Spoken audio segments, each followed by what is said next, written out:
தாய் தமிழ் உறவுகள் அனைவருக்கும் வணக்கம். இன்றைக்கி என்ன பார்க்க போகிறோம்னா, முக்கியமான ஒரு விஷயம். ராஜா பரன் அப்படிங்கிற ஒரு பாடி பில்டர், அவர் ஒரு யூடியூப் சேனல் வச்சு வச்சுருக்காரு. யானை கவலம்னு சொல்லி இந்த ஊட்டச்சத்து உணவுப் பொருள் ஒன்று விற்றுக்கிட்டுருக்காரு. அவர் ஜிம் வச்சுருக்காரு. தேசிய அளவில் மெடல்லாம் வாங்கியிருக்காரு. அவர் ஒரு நாம் தமிழர் கட்சியை சேர்ந்தவர். முக்கியமாக தமிழ் தேசியவாதி கட்சி. அப்புறம் முக்கியமாக இன்றைக்கி நடந்த பிரச்சனை என்னென்னா, ஆல்டன் நெல்சன் ஒரு வழக்கறிஞர். அவர் கன்னியாகுமரியை சேர்ந்தவர். அவர் இல்லாத கட்சியே இல்லை, எல்லா கட்சியிலையும் இருந்திருக்கார். எல்லாருக்கும் கைக்கூலி வேலை பார்க்குறது தான் அவரோட வேலை. அவர் என்ன பண்ணியிருக்காருன்னா, அவர் அன்னைக்கு ஒரு 2 நாளைக்கு முன்னாடி நாம் தமிழர் கட்சி ஒருங்கிணைப்பாளர் அண்ணன் சீமானும் சாட்டை துறைமுருகனும் சேர்ந்து திமுகவில் காசு வாங்கிட்டாங்க அப்படின்னு சொல்லி ஒரு வீடியோ போடுறாரு. அதுக்கு சாட்டை துறைமுருகன் என்ன பண்ணுறாரு, அதுக்கு ஆதாரம் தான், ஒரு ஆத்தாளுக்கு அப்பனுக்கு பிறந்தவன் இருந்தால் ஒரு ஆதாரத்தை கொடுறா அப்படின்னு சொல்லி அவர் ஒரு வீடியோ போடுறாரு. அதுக்கு ஒரு ஆதரவு வீடியோ ராஜாபுரன் போடுறாரு அவரோட யூடியூப் சேனலில். அவர் என்ன போடுறாரு, தம்பி நீ நம்ம ஊருக்காரன் தான், நீ இந்த மாதிரி அவதூறு பரப்பாத, ஆதாரம் இருந்தால் கொடு அப்படின்னு சொல்லி அவர் ஒரு வீடியோ போடுறாரு. அதுக்கு இவன் சரியான ஆளாக இருந்தால் என்ன பண்ணியிருக்கணும், அதுக்கான ஆதாரத்தை கொடுத்துருக்கணும். இல்லை அப்படின்னா மறுத்து பேசுகிறவங்களுக்கு சரியான அளவுக்கு பதில் சொல்லணும். இவன் என்ன பண்ணுறான், யானை கவனம். அவர் ராஜாபுரம்ங்கிறவர் யானை கவனம் வைக்கிறாரு. அவர் எஃப்எஸ்ஐசி லைசன்ஸ் இல்லை, அவர் ஜிஎஸ்டி பண்ணலை, அவர் பண்ணுறது எல்லாமே ஃப்ராடு அப்படின்னு சொல்லி ஒரு வீடியோ போடுறாப்புல. இங்கே தான் பிரச்சனை ஆரம்பம். அப்போது இன்றைக்கி காலையில் அந்த ராஜாபுரனும் அவங்களுடைய வீட்டுக்காரம்மாவும் 2 பேரும் அவங்க கூட 2 நண்பர்களை கூப்பிட்டுக்கிட்டு நேராக போய் அவங்க அப்பாட்ட போய் விவரத்தை சொல்கிறாங்க.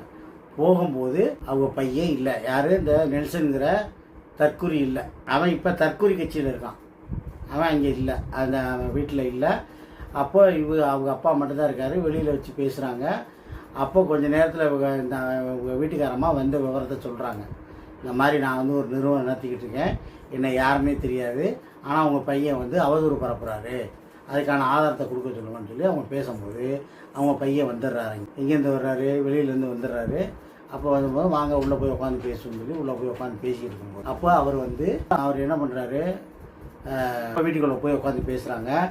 அந்த அம்மா எனக்கு தெளிவாகவே சொல்லியிருக்காங்க. ராஜாபுரனுடைய அவங்க வீட்டுக்காரம்மா என்ன சொல்கிறாங்கன்னா, இது நாம் தமிழர் கட்சிக்கும் சாட்டைக்கும் எங்களுக்கு சம்மந்தம் இல்லை, இது என்னோட பொருளை பற்றி நீங்கள் வீடியோ போட்டதுனால அதை பற்றின விளக்கம் கேட்க வந்திருக்கேன், ஆதாரத்தை கொடுங்க, ஆதாரம் வச்சுருக்கலான்னு கேட்குறாங்க.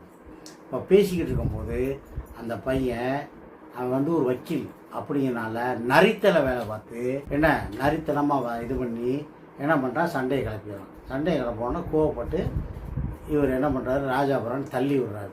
தள்ளி விட்டோன்னே இவன் இவனும் தம்பியை சேர்ந்து அடிக்கிறானுங்க, அண்ணனும் சேர்ந்து அடிக்கிறாங்க. அடித்த உடனே அவங்க பிடிச்சி வெளியில் தள்ளி விட்டு கதவை பூட்டிக்கிட்டு எல்லாரும் அவங்க நெல்சனு அவங்க குடும்பம் எல்லாருமே பூட்டிக்கிட்டு உள்ளே உட்காந்துட்டாங்க. எல்லாரையும் ஃபோன் அடித்து அவங்க ஊர் உள்ள ஆளுகள்லாம் வர சொல்லி வெளியில் இருக்கோம். வாக்குவாதம் வருது. இப்போ வெளியில் நிற்கிறாப்புல இருக்கும்போது அவங்க ஆளுகள்லாம் ஒரு 10 குண்டர்கள் மாதிரி ஆளுகளை செட் பண்ணி அவங்கள கொண்டாந்து ஒரே ஆள் இருந்தாலும் போய் கேட்க போனால ஒரு 10 பேர் செட் பண்ணி அடித்து அவரை போட்டு அந்த ஒரே ஆள் தான்.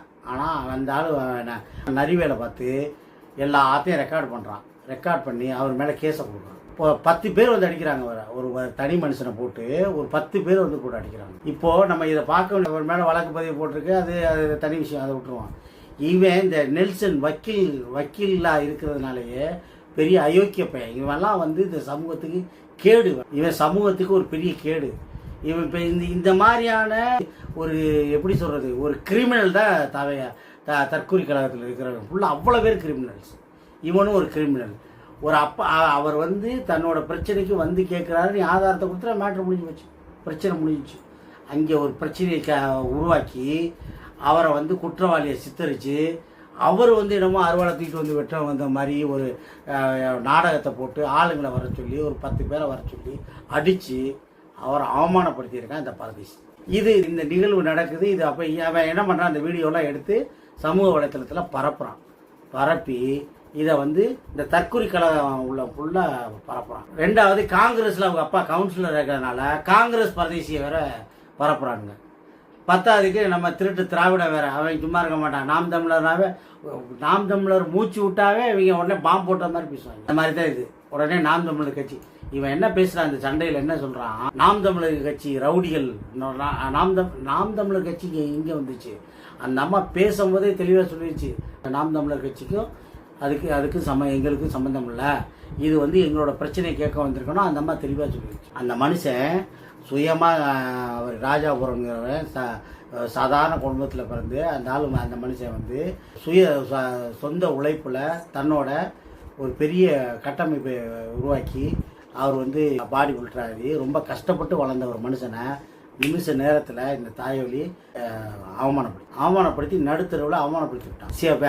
வேட்டியை உறிஞ்சி அந்த ஆள் அவமானப்படுத்தி. இப்போது இந்த பிரச்சனை இது நடக்குது. இவன் உடனே எடுத்து உடனே வீடியோ போடுறான். உடனே தாவேக்காரன் பேசுகிறான், அங்கிட்டு காங்கிரஸ்காரன் பேசுகிறான், திருட்டு திராவிடம் ஒரு பக்கம் குரூப் பேசுகிறான், இந்த ஜாதி வெறியில் ஒரு குரூப் இருக்கான்ல அவன் ஒரு குரூப் பேசுகிறான். எல்லா ரெண்டு ஜாதியிலேருந்துமே உடனே நாம் தமிழர் கட்சியை முன்னேற பற்றி உடனே ஒரு ஜாதி பிரச்சனையை உருவாக்குறதுக்கு அதை வேற பேசுகிறாங்க. இப்போது இங்கே கவனிக்க வேண்டிய விஷயம் இதுதான். இது மாதிரி தான் சின்ன விஷயங்களை நாம் தமிழர் கட்சியை வச்சு உடனே பொங்கி உடனே பெரிய புரட்சியாளர்களாக மாறிடுவானுங்க இவங்க எல்லாருமே.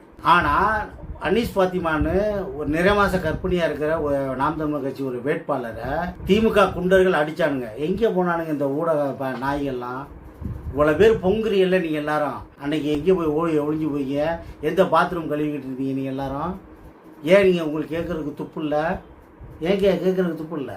அப்போ நாம் தமிழர் கட்சினா உங்களுக்கு வந்து ஒரு ஒரு பொழுதுபோக்காக மாறிடுச்சு. உங்களுக்கு நாம் தமிழர் கட்சி கிடச்சினா உடனே நாம் தமிழர் கட்சியை ஃபுல்லாக அப்படித்தான் அப்படின்னு அந்த மனுஷன் வந்து மற்ற மாதிரி ஏமாற்றி பிழைக்கிறார். ராஜாபுரம் வந்து சுயமாக சொந்த காலில் நிற்கிறவன், அவன் வந்து உழைச்சி சம்பாதிக்கிறவன், அவங்கள மாதிரி ஊராங்காசை கொள்ளையடிக்கிறவன் இல்லை. நாம் தமிழர் ஆதரவாளருங்கிறதுனாலேயே நீங்கள் வந்து இந்த மாதிரி அவதூறு பரப்புறீங்கன்னா இது எவ்வளோ பெரிய ஒரு கேடு.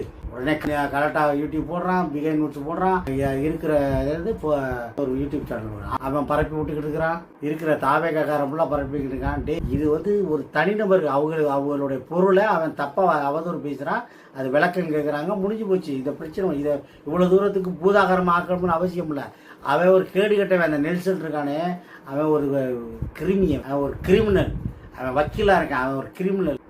அவன் உள்ளே இருக்கிறவன் வெளியில் வக்கீலாக இருக்கிறதே இந்த சமூகத்துக்கு கேடுன்னு நான் சொல்லுவேன். வெளியில் ஒரு பெரிய பிம்பத்தை கட்டி உடனே ராஜாபுரன் குற்றவாளி தீவிரவாதி மாதிரி சித்தரிக்கிறாங்க.